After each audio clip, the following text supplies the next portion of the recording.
Сәлеметсіздер ме?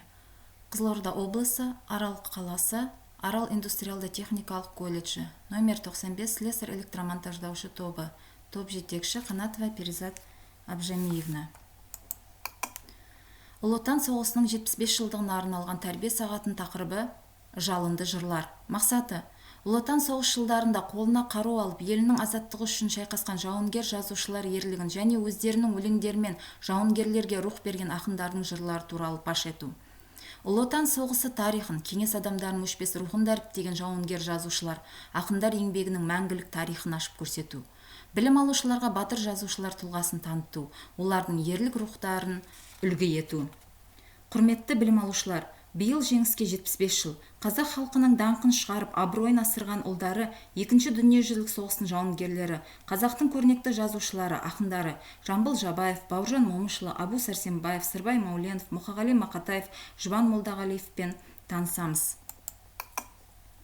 Қазақ халық поэзиясының әйгілі тұлғасы, өлең сөздің дүлдүлі, жырау жыршы Жамбыл Жабаев 1846-1945 жылдары өмір сүрді. 1941 жылдың басында кәрілік атты өлеңінде «Босатып буынымның шегелерін, сыпырып тұла бойдан күшімді алды» деп кәрілікке мойын бере бастаған ақын 15 республикадан құралған мызғымас кеңестер одағына фашистік Германия тұтқиылдан шабуыл жасағанда қаламын қолға алып қайтадан қайраттана жігерлене түсті. Бұл тұста Жамбыл ақын жауға қаламмен қарсы шығып, ата жаумен айқастық, өліммен өмір белдесті, Ленинградтық өренім, Москваға, аттан батыр ұрпағым атты өлеңін жауға оқ етіп жаудырды. Өмір мен өлім белдескен шақта ақын қуатты жырларымен кеңес жауынгерлеріне жігер берді. Кеңес жауынгерлеріне қайратына қайрат, жігеріне жігер қосқан өлеңдерінің ішінен Ленинградтық өренімді ерекше атауға болады. Орынбасаров Абзал.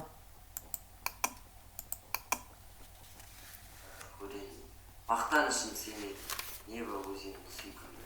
Бұлағымдай көремін, көпіріне қарасам, көмкерген су көремін. Қайтып ұйқы көремін, жетсін деймін сендерге, жол құсындай өлеңін. Қаласында Ленин, сайып құрат өлең. Жамбылдың 6 ұлы болған, үлкен 2 баласы ертеректе қайтыс болады. Ал 2 ұлы Істілеу мен Алғадай Ұлы Отан соғысына аттанады. 1942 жылы Жамбыл Алғадайды майданға шығарып салады. Алғадай майданға кеткеннен кейін 7 күннен кейін келіні Жәміш ұл туады. 1943 жылы Алғадай ерлікпен қаза тапты деген қара қағаз келеді. Рахатов Ермұхан. Жамбыл Жабаев Алғадай туралы әрбір ой. Түне күнге кеткеннен Ғалижана келдім бе, Алғадайдың мүрдесін жол жөнекей көрдім бе, топырағын торқа боп, тыныш ұйықта дедім бе, қалай қойып қалдырдың Хартакенді елінде, елжіреді өз елім, ауырады белімде, қаза болып көз елім, халім қаш қойып менінде. Екінші дүниежүзілік соғыстың даңқты жауынгері, халық қаһарманы, қазақтың көрнекті жазушысы Бауыржан Момышұлы. Туған жері Жамбыл облысының Жуалы ауданында Көлбастау мекені. Бауыржан 7 жылдық мектепті бітіргеннен кейін біраз уақыт мұғалім болған. Сонда жүргенде кезекті әскери міндетін өтеуге шақырылып, онда 1,5 жыл жүріп запастағы командир атағын алады. 1941 жылы Ұлы Отан соғысы басталысымен Бауыржан даңқты генерал-майор Панфиловтың басшылығымен Алматы маңында жаңадан жасақталған 316 атқыштар дивизиясының құрамында майданға аттанады. Батальон полк командирі қызметтерін атқарады. 1941 жылғы күзгі қысқы кескілескен шайқастар кезінде өз батальон 27 рет шабуылға бастап шықты. 5 рет қоршауды бұзып, негізгі жауынгерлік құраммен Аман-есен дивизиясына қосылды. Бауыржан соғысы уақытында серігім, жазушыға, Қалыбек аға, біреулерге, Омарбекке жардың мұңы, ана тілін ардақта, толғау атты өлеңдер жазған. Ана тілін ардақта. Бекболатов Елнұр. Көшеде бояу ерні сылқылтаған, бұлдырлап, орысшалап жырқылдаған, ұмытып ана тілін салт санасын, не қалды тілімізден жыртылмаған. Ержеткендер сөйлейді орысшалап, кім отыр сөз құрылысын қынап сынап, мамасы мен папасы шүртшіт болып, күйдірді-ау шүртшілеп бала жылап. Абу Сәрсенбаев Қазақстан Республикасының халық жазушысы, 1905-1995 жылдары өмір сүрді. Ақын Астрахандағы Кеңес партия, Алматыдағы жоғары коммунистік ауыл шаруашылығы мектептерін бітірген. 1942-47 жылдар Кеңес армиясы қатарында болып, Ұлы Отан соғысына қатысқан. Әбу Сәрсенбаев әдебиетке 30 жылдардың орта тұсында араласа бастады. Ақша бұлт жыр жинағына ақын майданда жазған жырларын топтаса, әр жылдарда жарық көрген Сенің бақытыңды қорғандар, офицер күнделігі, жауынгер монологы, батырлардың ізімен прозалық кітаптарында Ұлы Отан соғыс тақырыбына кеңес адамдарының ерлігін, патриоттық тұлғасын бейнеледі. Жақсымұратұлы Асылбек. Солдат шинелі, осы шинель сұрапыл кезеңдерде, өрт кешіп талай хутор селеңдерде, жасқанбай жауған оққа қарсы ұмтылып, сескенген жүздік дүлей өзендерде, көзіне батыл қарап сұм ажалдың, сескенбей мен әрқашан алға бардым, солдаттың көкірегіне қалған боп сен, жүрегіне қатердің қорғап қалдым. Сырбай Мауленов 1922-1993 жылдары өмір сүрген ақын. Ұлы Отан соғысына қатысқан, Абай атындағы Алматы мемлекеттік университетін бітірген. Қостанай облысы радиокомитетінде редактор, большевиктік жол газетінде бөлім меңгерушісі, редакторының орынбасары, Қазақ мемлекеттік көркем әдебиет баспасында редакция меңгерушісі, Қазақстан жазушылар одағының әдеби кеңесшісі, Қазақ әдебиеті газетінде бас редакторының орынбасары, Қазақ әдебиеті газетінің бас редакторы болды. Тұңғыш өлеңі Жамбыл облысы колхозшы газетінде 1937 жылы жарияланды. Өлеңдері атты алғашқы жинағы 1948 жылы жарияланды. Қартамысов Жаслан. Сырбай Мауленов, соғыстан қайтқан солдаттар. Жаутаңдап қарап дала тұр, көз жасын сүртіп жана бір. Хабарсыз жолын сұрауға жолыңды тосып ана жүр. Қаншеден ұрлап адамың, қаншеде сөніп қалдықтар. Көрдің бе ұлың ананын, соғыстан қайтқан солдаттар. Мұхағали Сүлейменұлы Мақатаев 1931-1976 жылы өмір сүрді.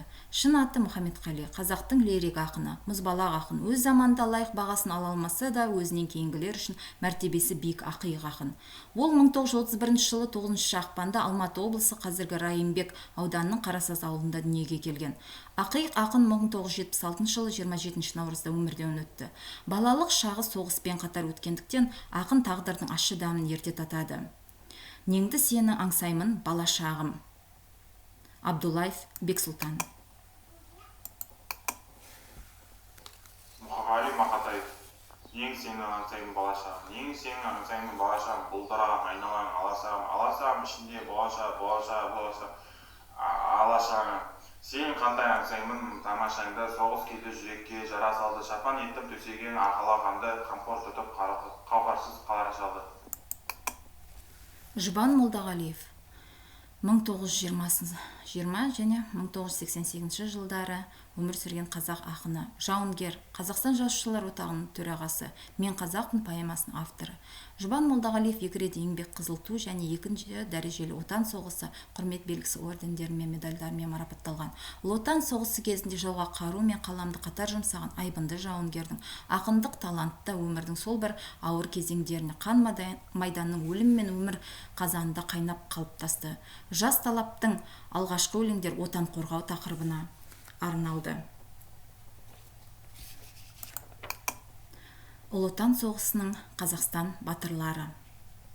Әлия Молдағұлова, Мәншүк Мәметова, Бауыржан Момышұлы. 9 мамыр.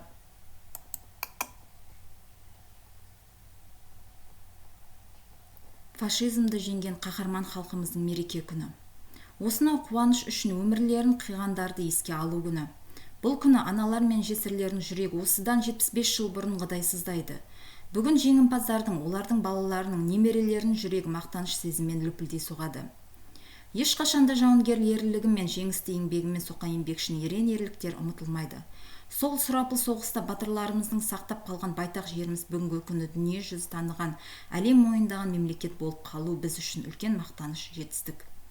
Бүгінде біздің азаматтық міндетіміз болашақ ұрпақты отанын сүюге, елінің, жерінің адал патриотты достық пен бірлік туралы түсінік беру арқылы отансүйгіштікке тәрбиелеу.